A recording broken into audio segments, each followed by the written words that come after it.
All right, let's just jump right in. You've heard it a million times, right? Live in the moment. But how? I mean, seriously, how is that even possible when our lives are just run by clocks, deadlines, and plans for the future?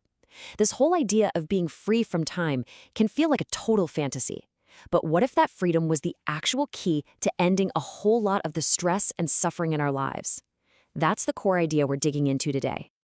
And yeah, this is the first thing that pops into your head, isn't it? It's the big, practical objection. It's all well and good to talk about time being some kind of illusion, but man, it feels pretty darn real when you've got a deadline breathing down your neck, or you start thinking about getting older. It's a totally fair question, and thankfully, the source material we're looking at doesn't shy away from it one bit. So, to get to the bottom of that, we first have to figure out what it even means to be dominated by time. And, it's probably not what you're thinking. So let's start there. Okay, and here is the first really critical piece of the puzzle. Just nodding along and saying, yeah, okay, I get it, time's an illusion, that does absolutely nothing. This isn't just some new belief you can file away in your brain.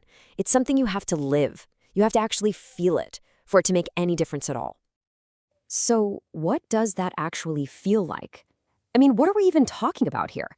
It's definitely not about pretending your bills don't exist. It's more like this deep shift in your awareness, a shift where you're so plugged into the present moment that you can literally feel the life, the energy in your body. It's this quiet joy that's just kind of there underneath all the noise.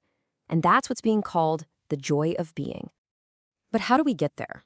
Well, to access that state, we have to first pull back the curtain on the core delusion that keeps us trapped. And the main argument here is a big one. It's that we have completely misdiagnosed our own problems. The things we think are stressing us out, they're usually just symptoms of something way, way deeper. And this is where things get really interesting. It's a total reframe of the problem. Normally, we point our finger at all these external things, right? The bills, getting older, even death itself. We say that's the source of our suffering. But the argument here is, no. Those are just situations. They're neutral. The real problem, the core delusion, is what happens inside our heads. It's our reaction to them. It's something called the loss of now. And here's a super simple way to think about that. The loss of now is just our mind's habit of taking a neutral situation and twisting it into personal suffering. Think about it. A bill arriving in the mail. That's just a situation, an event. Worrying about that bill for 3 days straight, losing sleep over it, that is suffering. And that worry, that's the loss of now in action. It's what steals that joy of being we were just talking about. Okay, so what happens when you start to see this for what it is? When you start to break free from this delusion, what does that freedom actually mean for who you think you are? Well, it's described as nothing less than a profound transformation. It literally changes the foundation of your identity.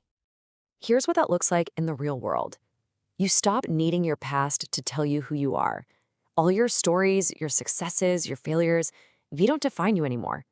And at the same time, you stop looking to the future to complete you, hoping that one day something will happen that will finally make you feel fulfilled. Instead, your whole sense of self comes directly from being right here, right now. I know. That sounds huge, maybe even impossible. But here's some really good news. While a few people might have this sudden lightning bolt awakening, for most of us, for almost everyone, this is a slow burn. It's a gradual process. It's a practice, something you work out over time. It's not some magic switch you just flip. So if it's a practice, then how do you practice it? What's the actual path look like? How do you shift from being lost in that world of constant thought to one of real presence? All right, let's break it down. You'll be happy to hear it all starts really small. The whole journey kicks off with just one tiny fleeting moment, a moment where your mind just goes quiet and you're just here. Aware. Maybe it happens when you're out for a walk, or you're watching a sunset, or you're totally lost in a song. That first little glimpse, that's the door opening. And this next part, this is a huge relief. Really.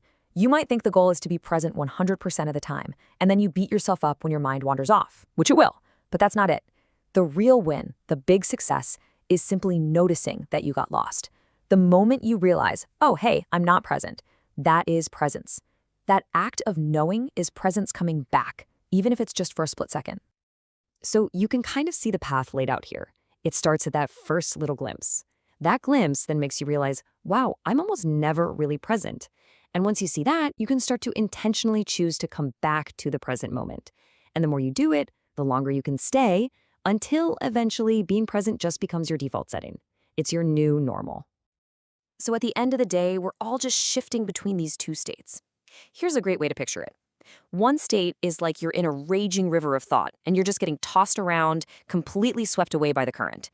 That's what's called unconsciousness. The other state is like you've climbed out of the river and you're sitting peacefully on the bank, just watching all those thoughts flow by. You're not in the river anymore. That's presence. You're the space that's aware of the thoughts. So, where does this path lead? What's the destination?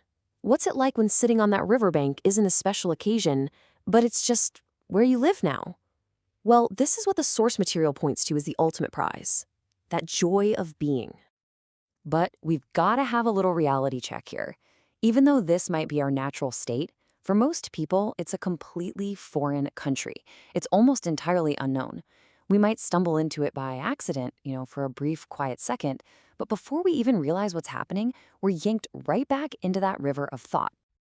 This next thought is even more of a challenge. It suggests that for most of us, our normal day-to-day isn't a flip-flop between being conscious and unconscious. It's more like we're just switching between different levels of unconsciousness, like going from deep sleep to just dreaming. We very rarely, if ever, actually wake up to true presence. So after all that, after exploring all these ideas, it really all boils down to just one question, the only one that actually matters.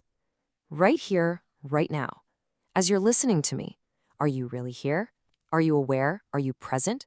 Or is your mind already off to the races, analyzing, thinking about what's next? Which state are you in right now?